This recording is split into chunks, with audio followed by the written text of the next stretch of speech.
What would you think if a doctor told you this? If ice cream is the only thing your child will eat for breakfast, give them ice cream.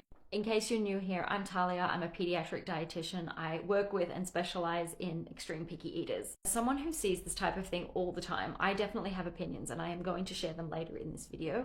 I wanted to start off by sharing some of the comments that my audience shared with me when I posed this as a question in my stories.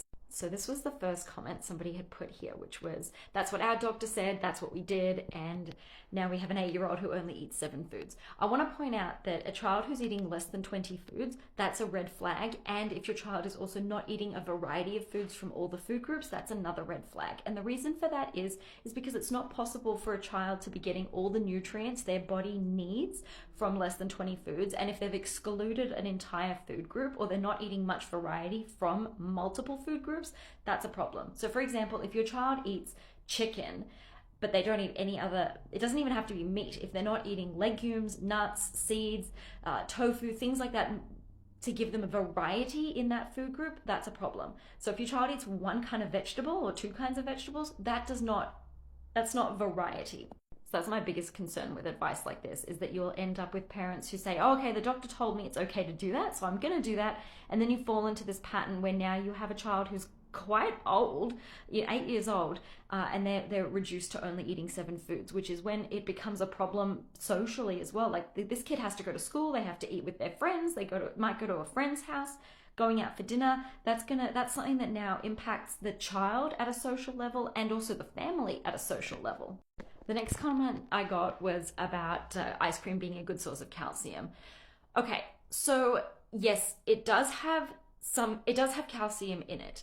However, because it is considered a discretionary food, meaning it's not a food that you should be giving your child regularly in the same way that, milk or yogurt is, I wouldn't really consider it a good source for that reason, because in terms of its nutrient density, it doesn't have a lot of nutrient density. That's not to say that there's anything wrong with having ice cream, because there isn't.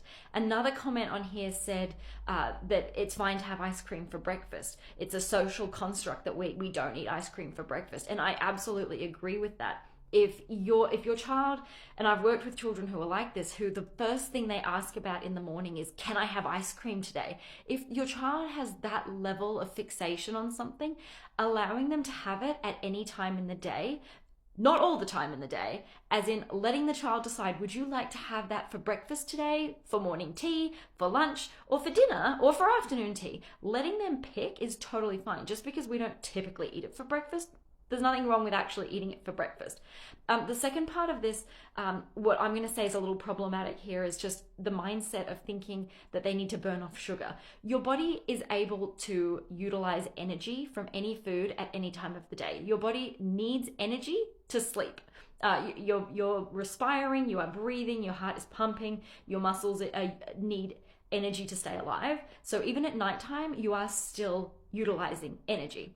Where I will, first of all, if I wanted to rejigger this sentence in a way that was a little bit more in a quote unquote healthier mindset for the child, I would never actually say the word sugar specifically, because there's so much emphasis on that in our society in general, and that can lead to an unhealthy outlook on sugary foods for children.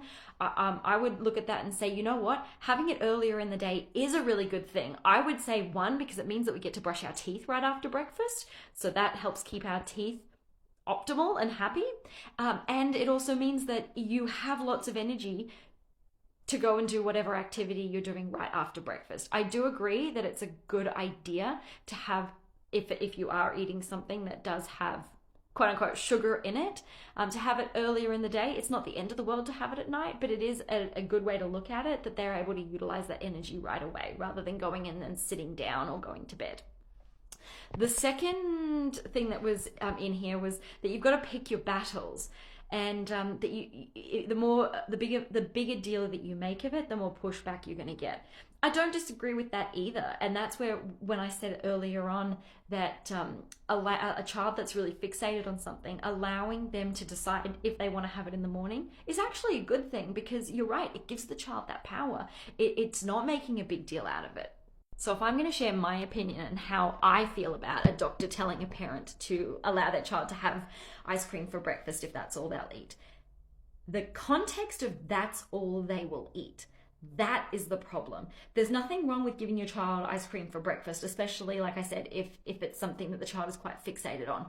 But if your child is screaming and demanding ice cream for breakfast, I would want to look deeper at that. I'd be asking you, how long has that been going on? How long have they been fixated?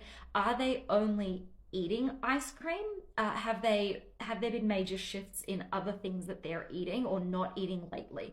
Because if you're at the point where your child is only wanting to eat one kind of food and they are demanding that in the larger context is a big problem. If you're not familiar with the mealtime roles, your job as the parent, you have 3 mealtime roles. You provide what food is being offered, the environment, so for example, sitting down at the table, and the time or the schedule. If you're not familiar with mealtime scheduling, I do have a whole playlist about that, because keeping your child on a consistent, predictable meal and snack time schedule is really important for a lot of other reasons that I can go into in another video, and you can go back and watch some of the videos on my page about that. So if you're letting your child scream at you and dictate that they want ice cream for breakfast and that's all they will eat, that is a problem because they're taking over one of your mealtime roles.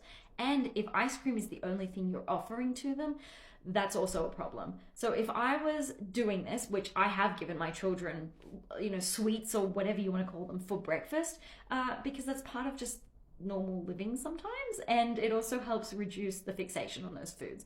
So if it was ice cream, for example, I would be making sure that there is something with fiber, at least 2 things. I'd be looking at maybe something like, let's do the ice cream on pancakes or waffles. I personally like to make my own waffles, but not everybody, or pancakes, not everyone has time to do that. Find ones from the store that are made with whole wheat. Put something on the waffle that also has fiber. I'm looking at something like a peanut butter spread or some sort of other nut or seed butter.